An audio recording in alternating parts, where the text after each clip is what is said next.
Artificial intelligence ভবিষ্যতে মানুষের চেয়ে স্মার্ট হয়ে উঠবে এবং মানব সভ্যতার জন্য ঝুঁকি তৈরি করতে পারে বলে আশঙ্কা প্রকাশ করেছেন ইলন মাস্ক। সম্প্রতি জো রোগান এক্সপেরিয়েন্স পডকাস্টে তিনি বলেন, আমি সবসময় মনে করি এআই মানুষের চেয়ে অনেক বেশি স্মার্ট হবে।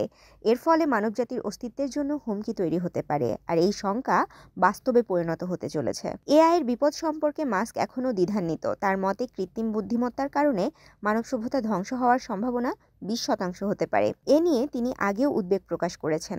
গত বছর নর্জেস ব্যাংকের প্রধান নির্বাহী কর্মকর্তা নিকোলাই ট্যানজেনের সঙ্গে আলোচনায় তিনি বলেছিলেন, এআই আগামী 2 বছরের মধ্যে মানুষের বুদ্ধিমত্তাকে ছাড়িয়ে যাবে।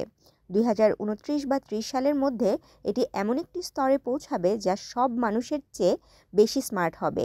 তখন মানব সভ্যতার অস্তিত্বের জন্য 10 থেকে 20% ঝুঁকি তৈরি হবে।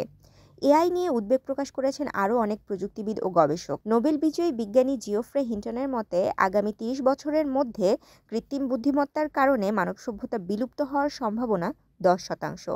অপরদিকে এআই নিরাপত্তা গবেষক রোমান ইয়ামপোলস্কির মতে, এআইয়ের কারণে মানব সভ্যতা ধ্বংসের সম্ভাবনা প্রায় 100%। তাশরিফা তৃষা, তরঙ্গ টিভি, ঢাকা।